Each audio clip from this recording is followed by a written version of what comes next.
Video coverage of IT Expo is brought to you by Content Boost, the content marketing specialists. Amplify your sales today.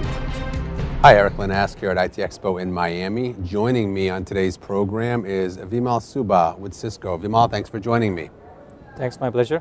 So, a lot of change taking place within the communications and networking environments. Nothing new, but as far as the networking side of things, really starting to follow suit with the rest of the market in that it's trending towards a software environment. The software-defined networking element obviously is a huge part of that. What are you seeing, and specifically, how is that changing some of the things that Cisco's had to do? Okay, a fair point.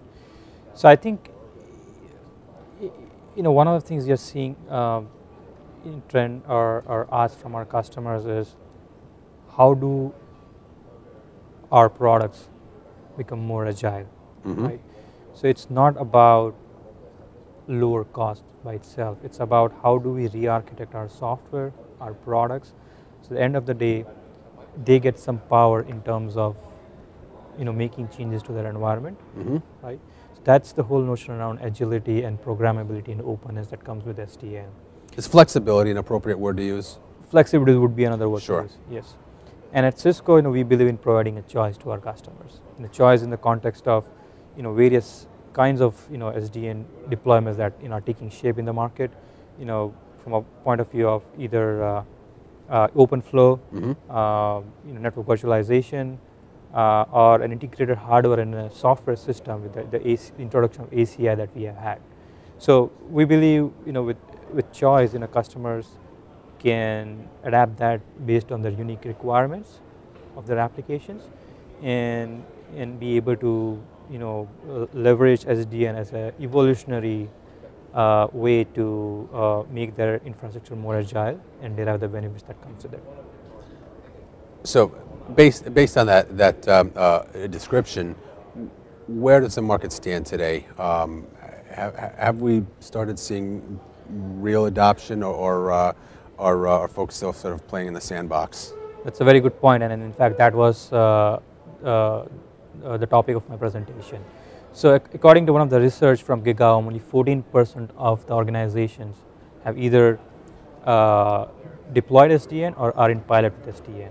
And what it means is there's a majority of organizations who haven't stepped in, and I think that there's a lot of myth out in the market from a technology standpoint, and that's natural because with any new technology there's going to be a cycle.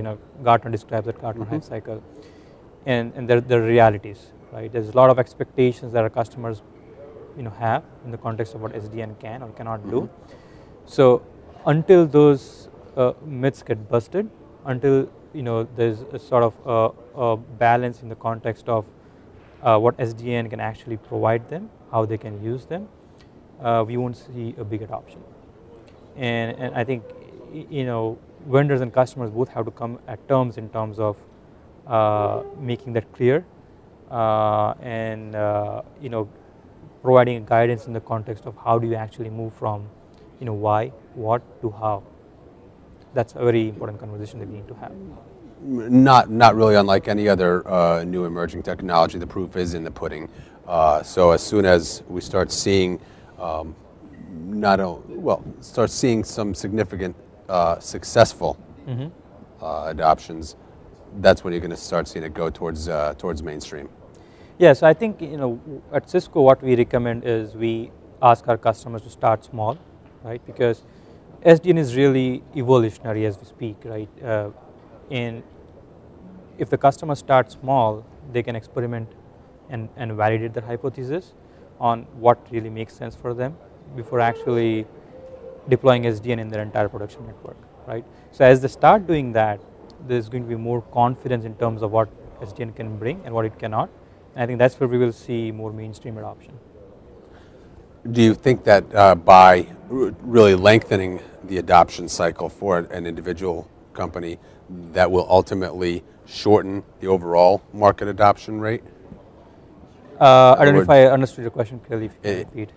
So what you're suggesting is that businesses or providers can adopt on a piecemeal basis, will that eventually shorten the amount of time it takes for the overall market to reach adoption levels? That's right. So I think, as I said, right, there's a lot of expectations that customers have built, right? So by starting slowly, they can start validating their assumptions, and then actually can see what benefits SDN is providing, right? So rather than having some thoughts in their mind, they actually see something working in their lab, in their production environment.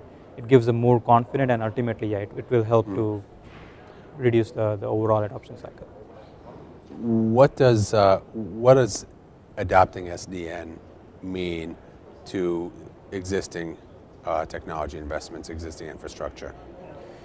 So, SDN is evolutionary, and by one research, 40% of the networking spend in next couple of years is going to be substitutive. What it means is the organizations are going to still buy products and services as they do, but these products and services will be architected in a way that can provide the benefits of SDN, right? And what it also means is the customers are going to change the way they have been using those infrastructure, using or consuming those infrastructure, the way they have been operating and the underlying business process surrounding that. So there's going to be a whole shift in the context of both, what vendors have to offer and how the customers are consuming it, right? So I think so that in itself, is where we see the future. Where are we going to be in a year from today with regards to adoption? I don't have any numbers to speak with, but I think it's becoming more solidified as we go, and we're seeing more and more pilots around that. A lot of activity happening in OpenStack and Open Daylight space. So customers are starting to see the value of it. They started to adopt some of these capabilities, or at least pilot some of these capabilities. So year from now, I would say the numbers will really go up. I don't have a number, but I think it will be much more mature than what we see right now. Excellent. Vimal, didn't mean to put you on the spot there. Appreciate the response. Thank you so much for joining me on today's program.